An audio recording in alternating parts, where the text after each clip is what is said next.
Coming up on Eternal Companions. That's just a shocking phrase to hear from people who have been in a 14-year relationship. That's a huge red flag, and it's another reason why there has not been a wedding. If you see things extremely differently from your partner, that's a problem. You don't need to agree on everything, but you need to be able to see things the same way. Or at least enough to be able to talk about it. If you were together for 14 years and you don't feel comfy saying, hey, we're having a problem, like, that's insane. Welcome back to the Eternal Companions podcast. We're your hosts, Scott and Sarah. On this podcast, we share the secret to developing and maintaining a long-lasting and fulfilling relationship. Well, on this episode, Sarah, I have prepared a few Reddit relationship posts for us to read. I'll read them to you. I've got a few questions prepared and thoughts, but not a lot. Okay. So is the goal just to kind of get my perspective and then you share your perspective, or just to hear some drama? I'm going to ask you, a bit of both. Okay. A bit of drama, a bit of conspiracy. Ooh. And I'm going to ask you some questions on get some relationship advice out of you, hopefully. All right, we'll see. All right. I'm ready. Okay, this first post is titled, and this is the longest one. Okay. So bear with me, and hopefully I don't sound too much like a robot. But this post is titled, "Wife said she can't be there for me during a time when I thought my mother was going to die." Okay, starting off, this is crazy. It's a little crazy.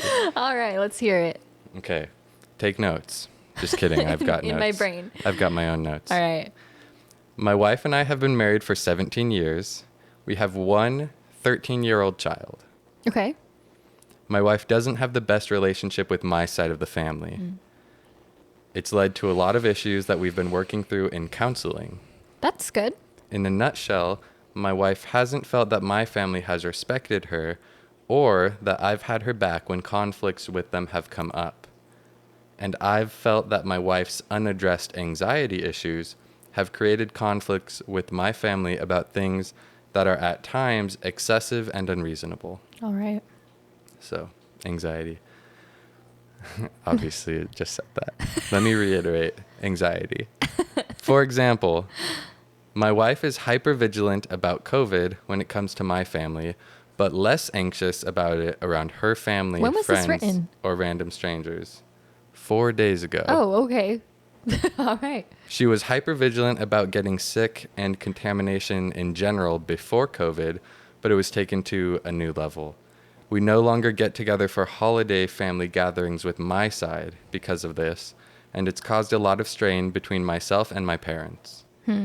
Part of this is that my parents have sometimes made my wife feel that her concerns aren't valid, feeling that they are far beyond current CDC guidelines. And this has made my wife felt unheard and disrespected.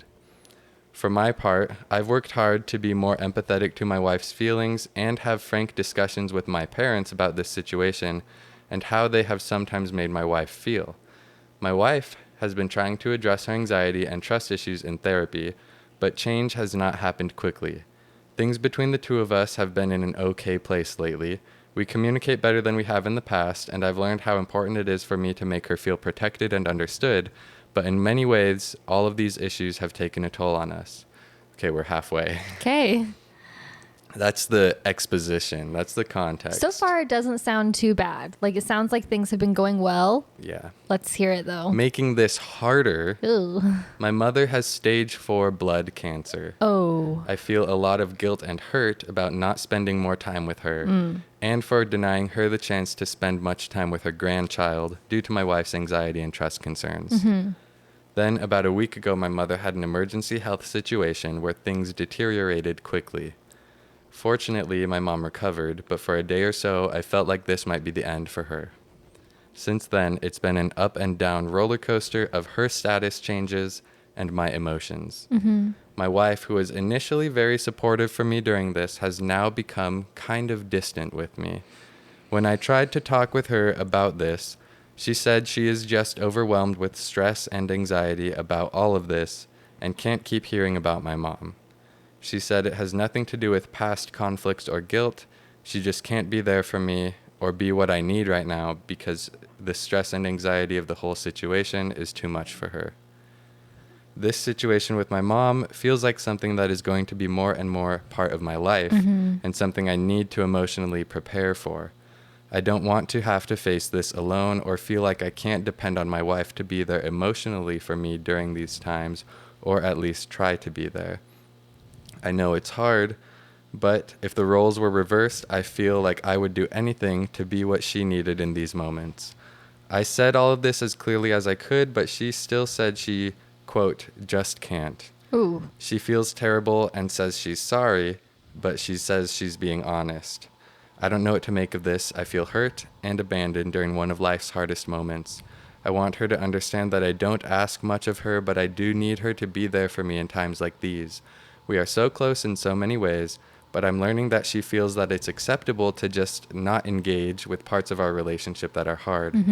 I also think that medication for her anxiety might help, but she's resistant on this. How can I encourage her to address these things without causing her to pull more away? Wow.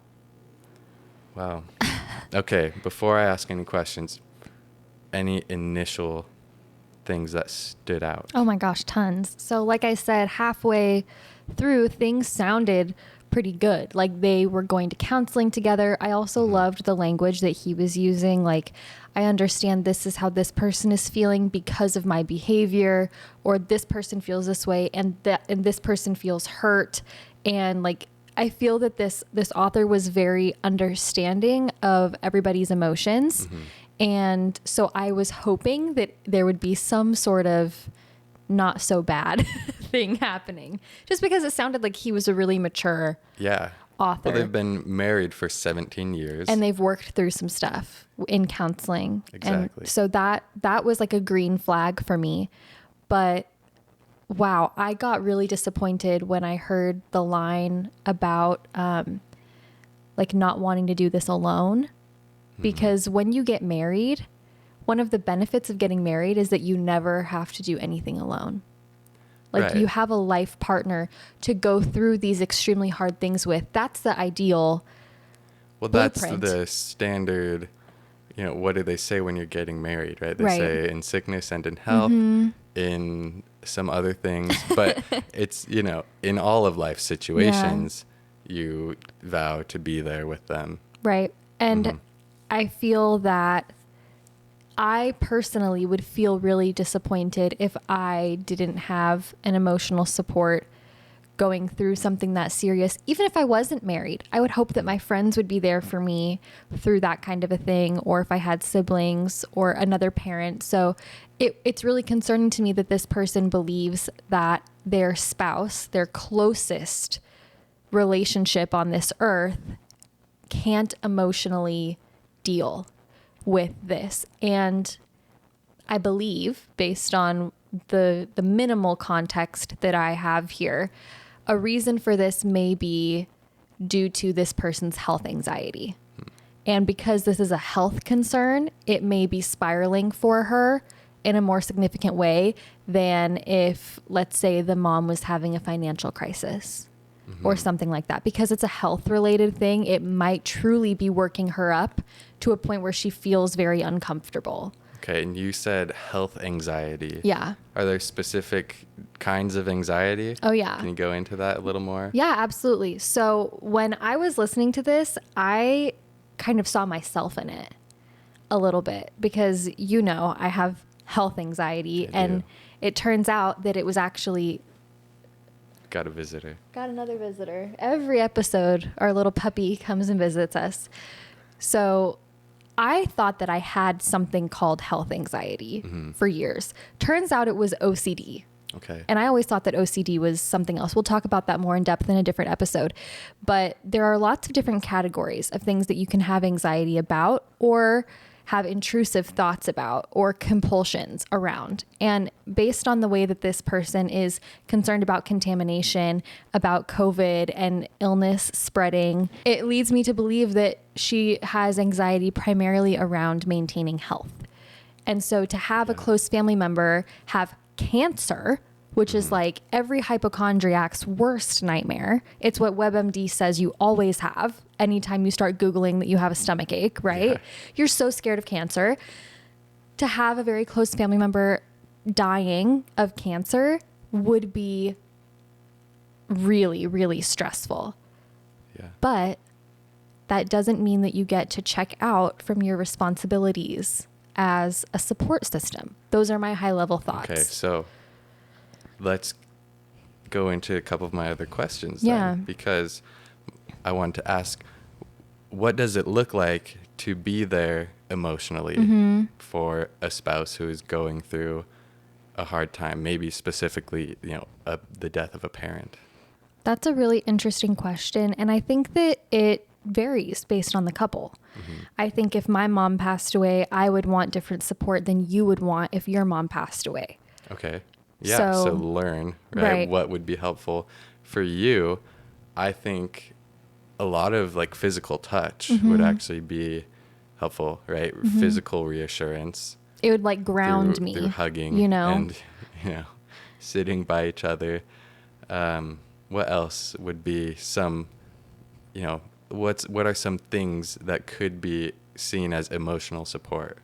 Yeah, I think definitely, like you said, the physical comfort. I think making sure there are less stressors in other areas so that, and I'll get more detailed, so that you can have quality time with that person and ensure that they're okay. So if you had dinner planned with your brother, if you had the kids having a soccer tournament, whatever it is, canceling those events or getting the responsibility off of you two as a couple and letting those things kind of run in the background so that you truly do have the time to just sit together and not have all these other moving pieces on your mind and say, are you okay? How are you feeling about this? What do you want to talk about? Do you even want to talk? And just making sure that there is space for that, because as adults, there's thousands of things that need to get done every day, right? So trying to take those responsibilities away from that person and from your relationship for a period of time so that you can truly, truly focus on the emotional aspect of it would be important, I think. So the emotional support itself could be really a lot of just like spending time together, talking or not talking, but like, physical proximity and closeness. Knowing that someone is there if and when you need them. Do you think it's enough if she were to handle all the other things, right? Because if she's being honest, like she really can't deal with like head on confronting this situation with his mother. What if she decided to support by, handle everything else, like you said, but then like avoid the emotional head on support? Is that enough? No. I think and for me, the answer is no, but everybody may have a different answer for that. For some people, that might be comfortable for them. And it also could depend based on what is going on, what the bad thing is that you need support about. If it's a parent passing away or a pet passing away, those two things are dealt with differently by different people. For some people, the pet passing away is a lot more traumatic than a parent passing away, or vice versa. And so it would have to be, you'd have to have such a strong knowledge of your partner. And if that is what would benefit them, then that may be enough. But I think for most people, the answer would be no. I think the only way that it could potentially end up being enough is if she came to her husband and said, this is extremely difficult for me to cope with right now. So I am not emotionally available to dwell on this too much right now. And I want to support you. So in the way that I'm going to support you by doing all these other things, and it's intentional. And that's my way of showing you that I love you and I support you. And I wish I could be there for you in more ways, but right now I don't know how to be. So I'm going to do everything that I can do. But if she just did all the other things, then maybe he doesn't even know that. He might not even recognize that as her trying to help. Right. So communicating that is important because as an individual, especially when you're going through something hard, it is very difficult to notice what other people are doing Oh, around absolutely. you. And so her communicating that could lead him to see it, which then he would know, okay, she is there for me in the ways that she can be. Right. For me, my love language is acts of service. Exactly. And so that would be like the best way to support me, you know, is to help out with like Everything else. the errands and things that need to get done. Right. I do want to say, though, I would be, and this may be a question, we can edit this out if I'm jumping ahead, but there's a 13-year-old daughter, right? It's child. So there is a child in the picture. I would be concerned overall about how the child sees the parents interacting in this way and thinking, if something is really scary or I'm going through something big, mom isn't going to be there for me.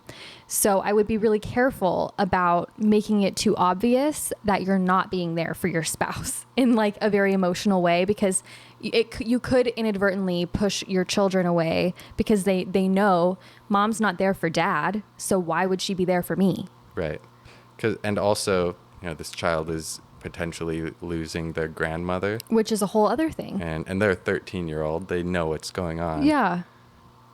And so they need support as well. Right. And now the support has to come from a grieving father who is also not feeling supported. So I don't see this ending well, but there are ways to make like tiny repairs, I think. Okay. That was my heavy hitter questions. Okay. I wanted to talk a little bit about some of the smaller details in the story. Sure. What are your thoughts on anxiety medication? I love it. I think that there is such a stigma around mental health medication and around mental health diagnoses as well, which we'll get into in a future episode. There doesn't need to be, because like almost everybody in America has anxiety or depression, or has had it or will have it. And if somehow they're lucky enough to not, someone very close to them will.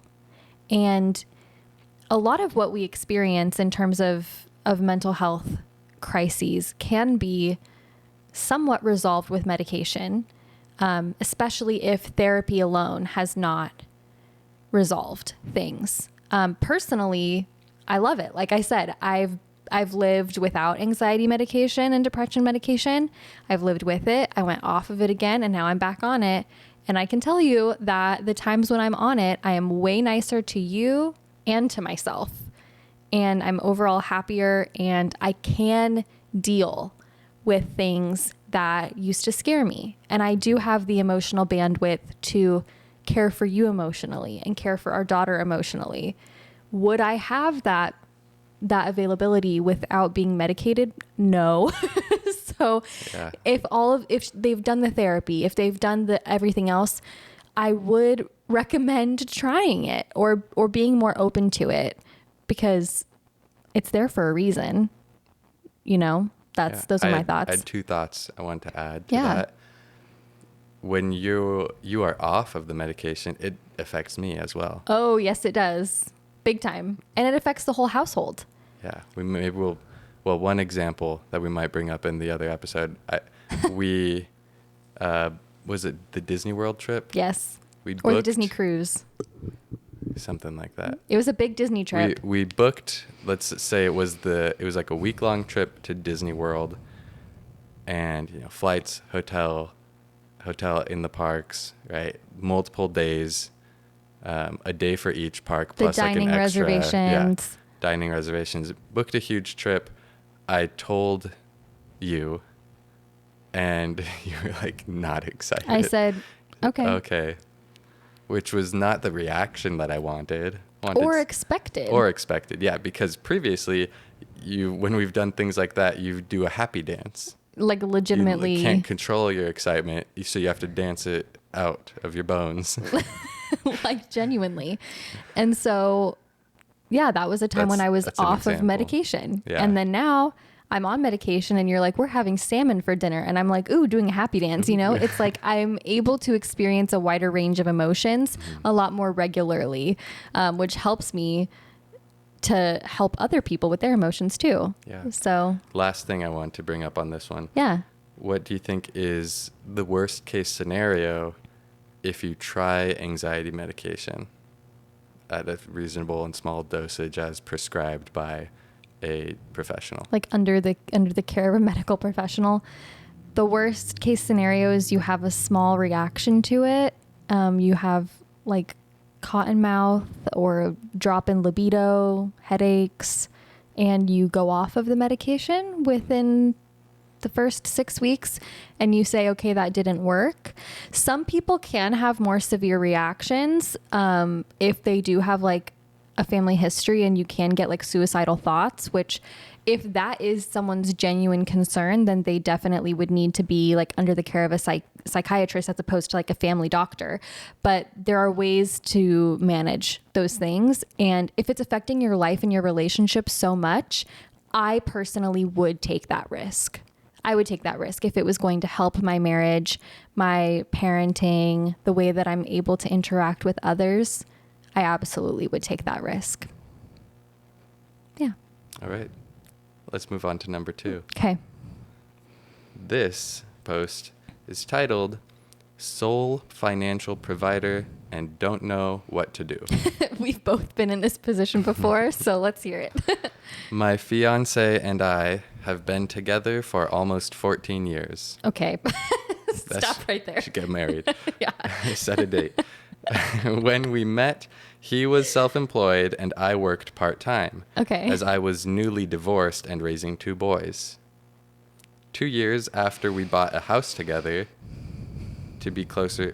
2 years after we bought a house together to be closer to my kids' school. He closed his business due to many factors beyond his control. He was self-employed. I started taking on more hours and paid for all the house bills. He spent most of the time fixing up the house. It started taking a toll on me being the only one bringing in income. Now I was paying for house bills and improvements. So after another 3 years, he did get a job. That lasted about 7 years or so, and in 2021, he got let go. He was starting to have bad back problems at the time also. So fast forward to 2023, he's still not working, me working full-time and paying for everything. He has no desire to get a job, nor can he due to back pain. Debatable. He states he can't work. During the last 2 years, he has had no problem buying anything he wants. He has no friends or hobbies, so most of what he buys is for the house. Mind you, an espresso machine for $3,000, in my opinion, is not a necessity. Oh my gosh. I have a hard time talking to him about this as he has a complex about it, and we see things very, very differently. Parentheses, he is a conspiracy theorist. A few months ago, I was diagnosed with breast cancer. Oh, no. I had a lumpectomy and now going through radiation treatments. Now I have medical bills to pay also. Yep. He doesn't support my radiation. What? Even though he says he does. Like I said, he's a conspiracy theorist. I am overwhelmed and any advice would help. He won't do any type of counseling either. End the post. I need to There's a crack lot my going neck. Hang on. on. Wow. Okay. I really did have to crack my neck. That wasn't for dramatic purposes, but wow. Okay. My first thoughts are like, what conspiracies is it like? It sounds kind of like a prepper or like an anti-establishment conspiracies in general. Possibly. I'm not sure. There's some sort of conspiracy related to how radiation is going to make her sicker instead of healing her breast cancer. Probably. Okay. What in the world? First of all, for a 14-year-long engagement or relationship that has an engagement in it, if you have been together for 14 years, look at a 14-year-old child. That's how old your relationship is. Yeah, well, 14 years is like a fifth or a sixth of your lifespan. Right. So if you can't make a decision yet on when to get married, you're not going to get married. Yeah.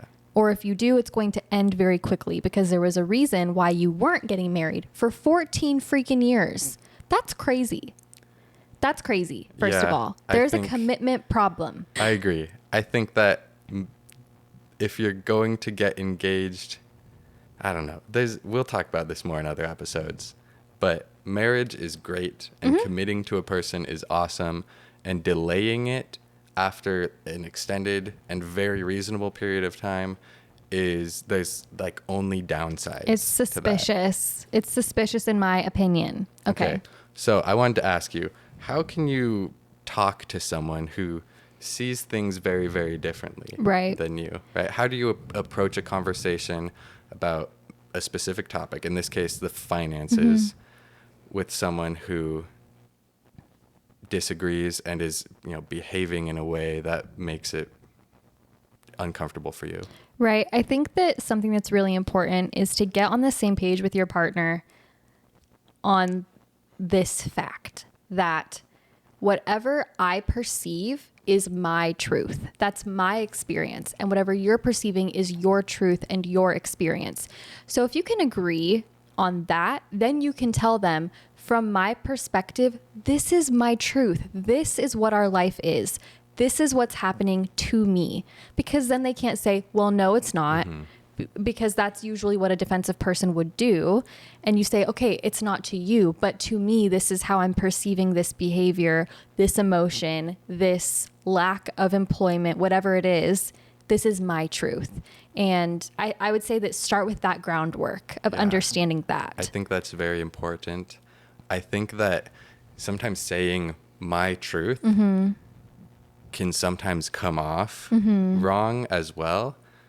I think a tactful way to say it is just to say, this is what I'm seeing. Yep. This is what I'm feeling. And that's an undisputable fact. Yes. Because you see and you feel, and no one else has your eyeballs or your brain and heart. Right. So. And then also understanding like what that person is seeing and feeling is just as valid. Yeah. Even though you might think they are nuts, like that's your right to think they're nuts. That's what they're experiencing. And so trying to understand things from their perspective, or at least understand what their perspective even is, can be really helpful.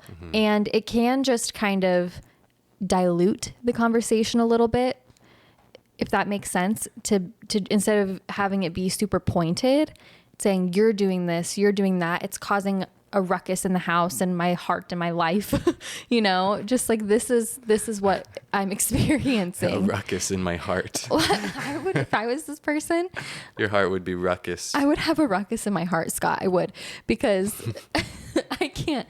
If you were sitting around here saying your back hurt all the time and so you couldn't work, I would say open up your laptop. Espresso. Yeah, but you're renovating the house and you're buying a $3,000 espresso machine. I would have a problem and a ruckus in my heart. Yeah, I would. This is something we'd probably need more context for. Probably, but I hope. he can get a job that doesn't require manual labor, probably. Yeah. If he can't sit in a chair at a desk all day, you can get a standing desk and you can work around that and work from home. Yes. And there are options, yes, in my opinion. I don't have all the context, but there probably is something he could do. The second question is, we don't actually know their budget and finances here. We can assume that there's a struggle because of the way the post is written. But maybe they don't have any debt and she's just feeling upset. Even if there wasn't a financial struggle, I think that there is like a pressure to being the sole provider. And so even if you do have enough money as the sole provider, to see your spouse sitting at home all day, spending your money left and right on frivolous things like the $3,000 espresso machine when you're off at work, maybe she doesn't enjoy her job. Maybe she would rather be sitting at home, like you can easily you can get resentful. So those are, kind of the things that we don't have enough context to really talk about. But I wanted to kind of go back to what we were saying. It sounds like it should be solved or could be solved with a conversation, an intentional conversation. And I wanted to take a step back, even from what you said, coming at it, understanding each other's perspectives, even a step before that. I think it should be, hey, I want to talk about this. let's do it this day, right? Or when do you feel you could have a conversation about our finances? Make it kind of formal, right? Set a time that both can come prepared emotionally to have this discussion. You don't want to spring that on someone and say, they're in the kitchen doing the dishes, of cleaning out their espresso machine, and you come up and you say, hey, you're spending all my money. Like, that's not the best way to do it. That's not effective. That's going to be perceived as nagging or whining as opposed to like a genuine concern. Yeah. And a team approach. Totally. Hey, we should discuss this. I'm feeling like I'm having some difficulty. I want your help, your feedback, and I want to figure this problem out together. Yeah. And letting them know, like, hey, you can come to the conversation with your own talking points as well. Yeah. Is important, because it should be a team effort. And if they don't have any talking points, then they have no business buying a $3,000 espresso machine. Also, that's a joke, but the last thing I wanted to mention on this one is the phrase that she says. The author says, I have a hard time talking to him about this. We see things very, very differently. That's just a shocking phrase to hear from people who have been in a 14-year relationship. that's a huge red flag, and it's another reason why there has not been a wedding. If you see things extremely differently from your partner, that's a problem. You don't need to agree on everything, but you need to be able to see things the same way. Or at least enough to be able to talk about it. If you were together for 14 years and you don't feel comfy saying, hey, we're having a problem, like, that's insane. All the time I come to you and I'm like, hey, are you available to talk about this right now? Whatever it is. And I feel so confident that it would never blow up because we're on the same team.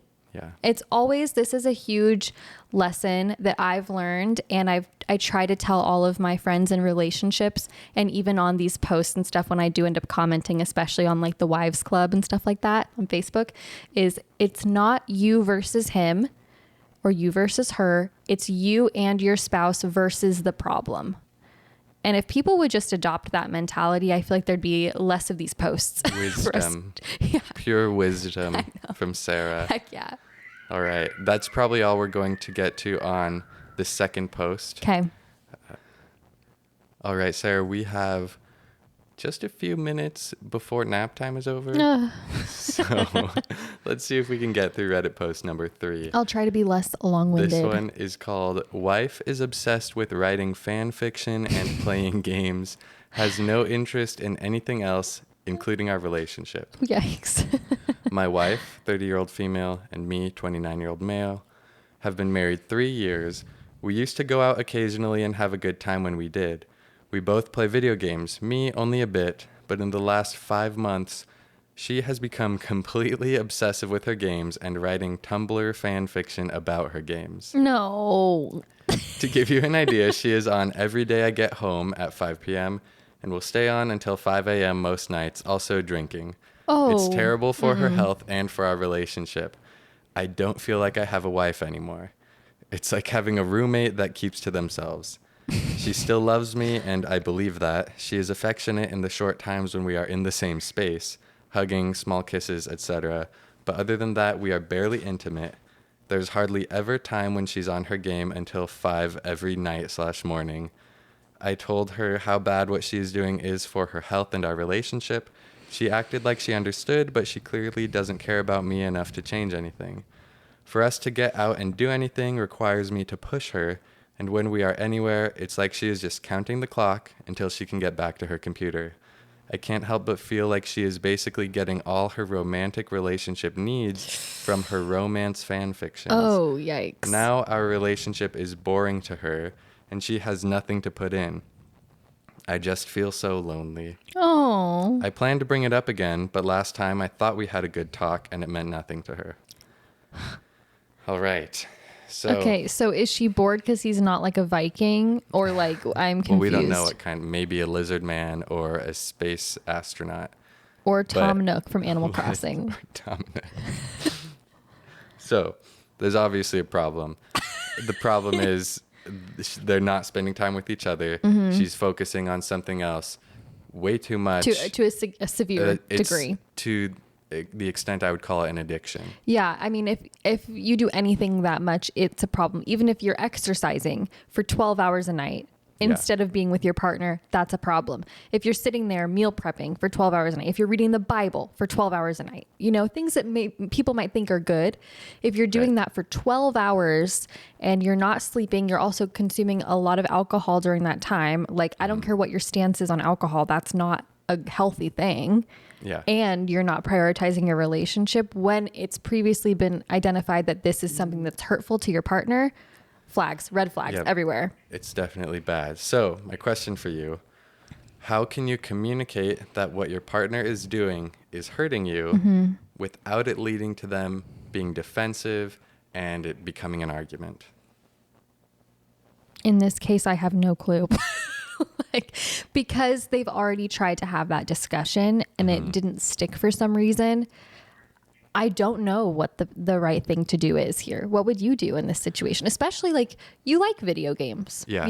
What would you do? Well, so the tips we talked about in our last Reddit read, right? Including set a time to formally talk about it. Make sure you understand that each other have different perspectives. Aside from that, I think that point number 2 there is key. Because if she truly understands, what my partner sees and feels is their world and their reality, when you say something like, I feel like I don't have a wife anymore, they should understand that this is serious. Major. Yeah, I completely agree with that. That's really all that I can think to do is just try again and try to communicate more clearly how it's actually affecting you, and maybe even come to the table with a solution. Saying, it would really be awesome if every Saturday night you and I could go to dinner together and not bring our phones or something, try to set a goal of some sort. And because he did say he had to push her, maybe try doing that. There's also the opportunity to potentially try to get involved in the hobby together. I was going to bring that up. But try to dial it back. I'm not going to stay up with you till midnight every night playing games. Right. I was going to ask, do you think it would be worth it? What if they wrote fan fiction together? I just don't know how that could ever be enjoyable for anybody. But if that's potentially... that could be something that they could bond over, but she would have to do one of his hobbies as well. It can't all just be, let me do what you like to do, and I'm going to bend my own preferences to fit your lifestyle. It could be, we'll do your fan fiction or whatever, play your games, but then I want you to come golfing with me, or I want you to come to this movie with me. And you have to make those compromises to get to know your partner more. Yeah, that's reasonable. And I think if you really are in love, if you do an activity together, no matter what it is, you can enjoy it. Absolutely. If we're doing taxes together, we can make it fun. We can. And we've had fun memories of taxes. So there's a lot of funny tax memories, which is odd to say. That is odd to say, but but it's the truth. Uh-oh. Nap time is over. Can our listeners hear the pterodactyl in our home? They probably can't because the microphones probably aren't picking that up. But lucky them. Nap time is over. I think we've got some good tidbits from each of these Reddit posts. And you got to hear the drama. Any final thoughts? Fan fiction is dumb. Oh my goodness. Okay. Just kidding. I think what was my wisdom that I shared before? Okay, it's you and your partner versus the problem, not you versus your partner. That's my number one piece of advice. You heard it here. We will see you next week. Bye. Thanks so much for listening to this episode. Do you have a love story worth sharing? Head to eternalcompanionspodcast.com to be a guest on our show. And don't forget to check out the show notes. See you next week.